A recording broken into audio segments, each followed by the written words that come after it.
I know where I think this is going, but if you're making demi-glace, We are making demi-glace. you're a sports place. We're an elevated sports bar. That you are. Let's go for the demi-glace. Rub the bones with the tomato paste Red onions, carrots, celery, and garlic in this. oil. We're gonna roast the beef bones, then we will roast the veg. We're gonna start building our demi-glaze Okay. vegetables, roasted bones.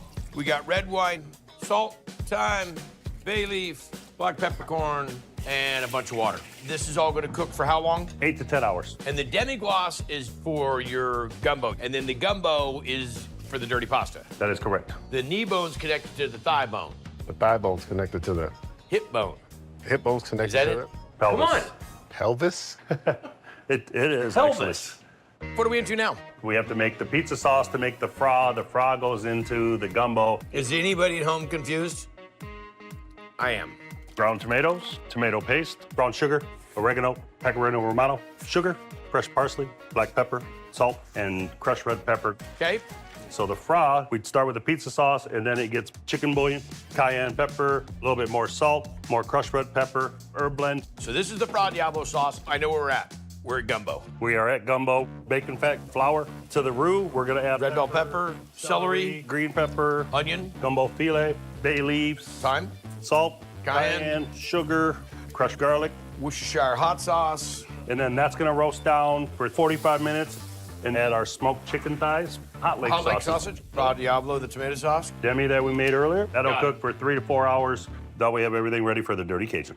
Hit it. Pulled pork, fresh roasted green chilies, house-made salsa verde, tomatillo What did we sauce, say about house-made, Dave? Just tell us when it's not. hot links, 4 ounces of gumbo, Fra Diavolo, shredded mozzarella. Gonna add the pasta. Top with some cheese curds. Yep. Into the salamander. I hit it with garlic and oregano, fresh basil, garlic bread.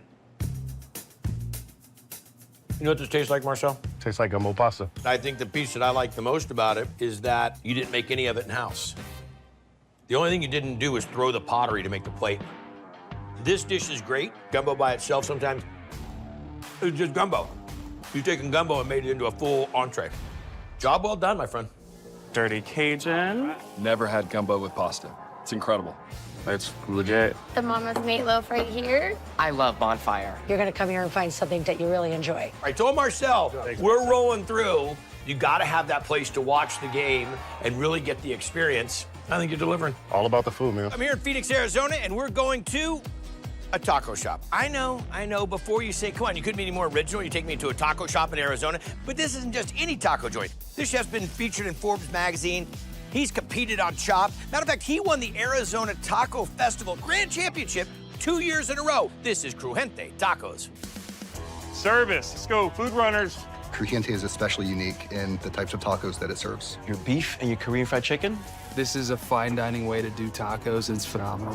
1 pork belly, 1 crunchy pork.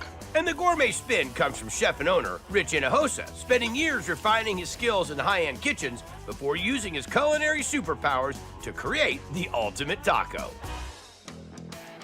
I wanted to take kind of my finer dining experience and then make a little more refined, elevated type of taco. What are the highlights here?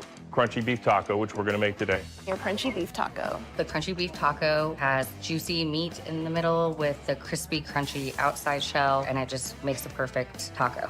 Let's talk about this. We're gonna cube up some lifter beef to go in our crunchy beef taco. Dry rub. Garlic powder, carne adobo, onion powder, cayenne, kosher salt, and coarse ground black pepper. Got it.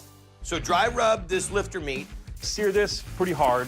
Once it's caramelized up, we're gonna add some onion, jalapeno, Deglaze with this chicken stock. bring that to a simmer, cover it, throw it in the oven. 3.5, 4 hours. When it comes out, we'll shred it. Okay. And then we'll put it back in. In the jus, sort of all absorbs. And then at that point, we'll add the cilantro. Yeah. Got it. All right, chef, so what are we into now? Our house hot sauce. So we've got 3 types of dried chilies. Japones. Okay. We've got some chilies de árbol, pasillas. We reserve some of the chili seeds and toast them off separately. Seriously? So we'll toast these off. Yep. We'll steep them. For about 15 minutes, and then we're gonna let those soften. Now we're gonna blend up our hot sauce. We're gonna start with our toasted sesame seeds, reserved chili seeds. Got it. Pepitas, comino, Cumin. Raw garlic. onion, chipotles in adobo, some fresh habanero, kosher salt, cider vinegar, Okay. Use lime juice in Mexico, not lemon juice. a little water, and then we can add the chilies. blend this and strain this, and this just builds flavor as it sits there and marries. Yes. Are we gonna make the tortillas? The tortillas, we make tortillas for our street tacos. So these are actually tostadas. Oh, I'm Something I'm sorry, we can't. No, actually, the funny thing about this is handmade tortillas, as wonderful as they are to work with, you'd have to do. Exactly. There's just something about the compression that you get in a machine that will hold together enough that when you go into 350-degree oil and a little bit of, movement, they're not as durable. Yeah. Okay. So we're shredded. We're ready to rock. We're gonna form this into a nice little cylinder, nice and tight, pinch it together, and skewer it shut. We actually cook it closed like that. We'll take it out, we'll pop our skewers out, gently open these up a little bit. Colby Jack cheese, Okay. our house hot sauce, freshly shredded cabbage, house-made pico de gallo.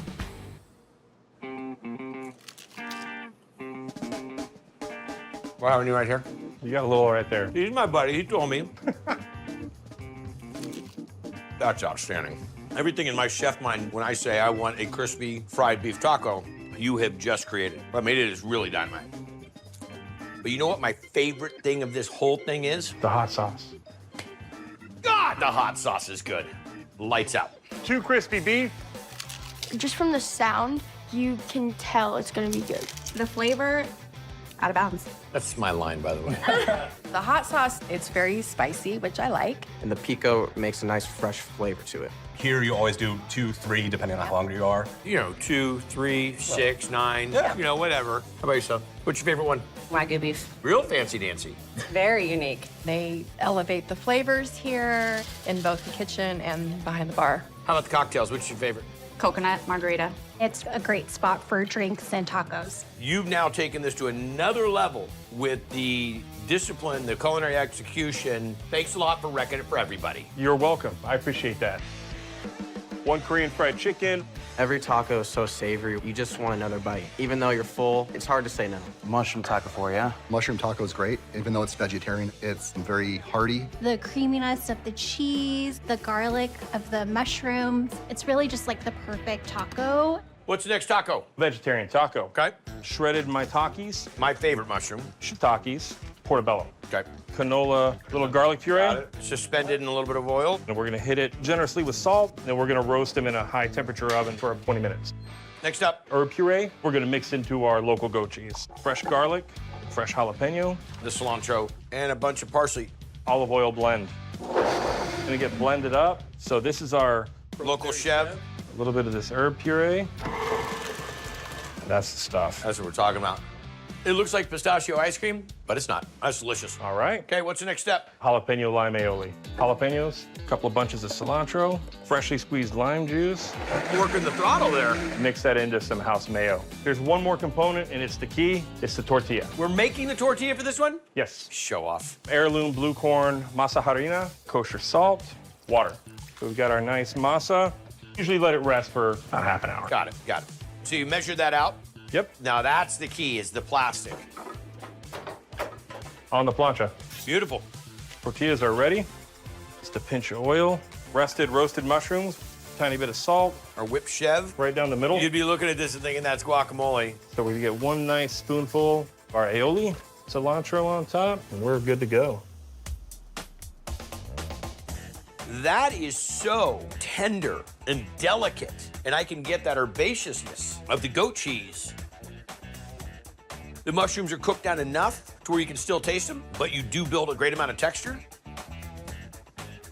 It's really dynamite. That's one of the best vegetarian tacos I've ever had. Outstanding, man.